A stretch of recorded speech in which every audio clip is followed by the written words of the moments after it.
magsabi ka kung ayaw mong mamatay. Dawis, ito na ba ang Haring Aswang? Hindi ako sigurado.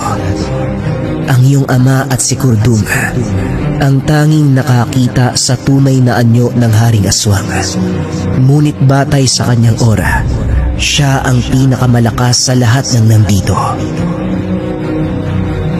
Gawin mo ang lahat upang hindi siya makalapit sa puno.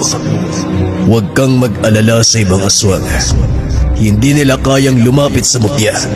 Matutunaw ang katawan nila.